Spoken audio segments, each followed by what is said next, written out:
All our little bonus content, I just thought I'd make a little video about the Burgin Range and where we're at. This is on the berm at 50 yards. That's a 12-inch piece of, I don't know what it is, 9-gauge sheet metal or something. It's just a piece of metal that I cut out trying out a plasma cutter one day and hung it up down here about 5 years ago, and it's been hanging here ever since. I just keep painting it, they keep shooting it. These are AR-500 steel dingers. These guys are approximately about that big, you know.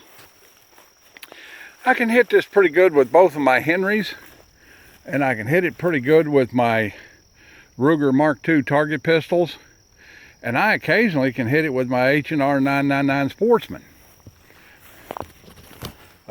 Here's some kind of a shipping container somebody put up over there to put paper targets on at 50 yards. That red thing back there is a range marker, and the range boundary marker is over here too. We're out here, can make a little bit of a mess. We were out here shooting 50 caliber ammo cans full of drywall compound the other day, just for the fun of it. Here's the 25-yard tire wall. Now, the tire wall is there so that when bullets impact over here on the ground and skip, they'll be caught by this bullet screen, as opposed to skipping over the backstop. And you can clearly see there's a lot of bullets stuck in these guys. So here's our shooting gallery. 5-inch Mickey Mouse target hanging there, target number 1. Number 2 is the bottom of a K bottle, oxygen bottle that I cut off, and this is an AR-500 target. I made a little frame with legs on the back of it. Of course, they're in the ground. Here's one of Nick Saylor's targets there, be number 4. Just a flat of an I-beam cut off with a saw and hung on there with a piece of pipe welded to it. This was a gift target, come from one of our regulars over here, and I made a little frame for it, and it's been hanging there for about a year. There's an AR-500 target that I skidded for a transformer, made a pretty good target frame, and we've been using it for about a year. This was a target rack from a local club that they threw away, and I picked it up at the dump one day and brought it home and put 3 AR-500 half-inch plates on it, you know, and we've had it over here for about 3 months, working out pretty good. Here is an interesting target. This little rabbit target was initially on that plate rack, and I decided to make a low rimfire target out of it. It's mild steel. It's been hit with a high-powered rifle a couple times. Interesting how the frame for it works. It's a swinger. Okay. So what that is a couple of elbows and a couple of pipe nipples to make those L's. And then I drove 2 pieces of 3/4-inch rebar in the ground and stuck them L's on there with that solid going across the top of it, and that made that hanger. No welding involved. Here's a ubiquitous, we've shot it 100,000 times, it's been shot 1,000,000 times, AR-500 chest center target.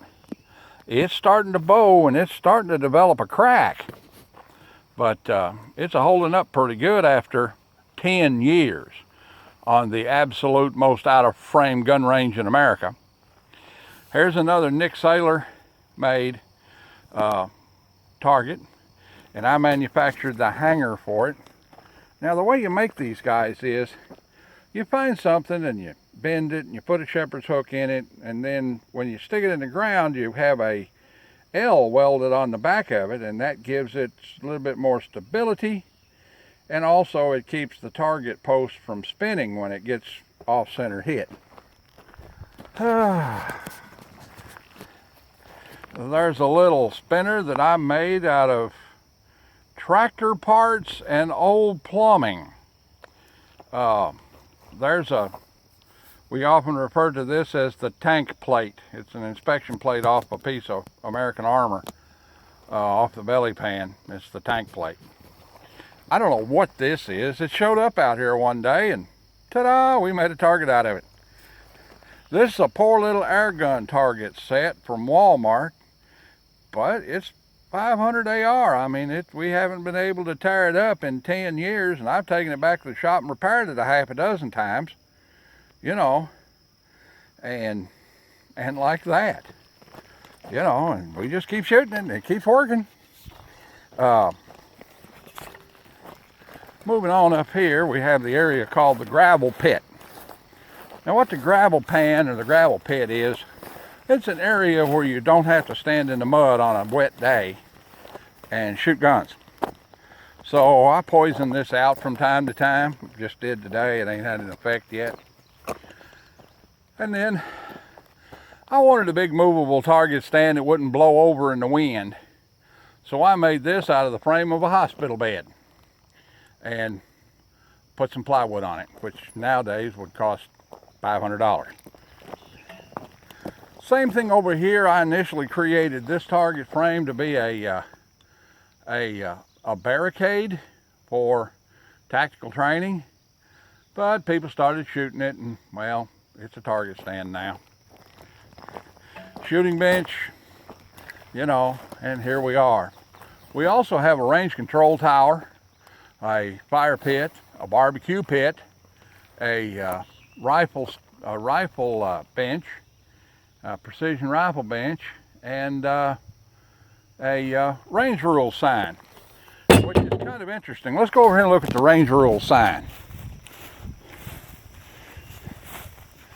This says, range rules. All standard firearm safety rules apply. Do not shoot glass, blocks, bricks, or ceramics. Clean up your mess, i.e. pick up your brass, take down your used targets. Ha! 8-inch Tannerite only. If you blow it up, clean it up. No cannons, no 20 millimeters, no 37 millimeters, no 57 millimeters, except on the 4th of July. We changed that rule a bit. No high explosive rounds or tracers. You would be surprised. Full autos are okay. All NFA rules apply. If you do not have a tax stamp, you are a trespasser. Have fun, but be thinking about the people that put money and time and sweat into making a place for you to shoot for free. Number 9, no flamethrowers or Tannerite and fuel sets. I ain't a kidding. Number 10, you must have a gate key or be the guest of a key holder, or you are a trespasser. Number 11, all red painted targets are designated handgun rimfire only. We have now changed that red to yellow. Ta-da! Basically because some of our older shooters don't see the red as well as they see the yellow. Well, that's about the size of it for the old Burgin gun range. Just thought I'd show everybody what it looks like. Now we're going to cover this shooting area here this summer in 2021. Right now we can't get a damn lawnmower going. So, you know, we're having fun.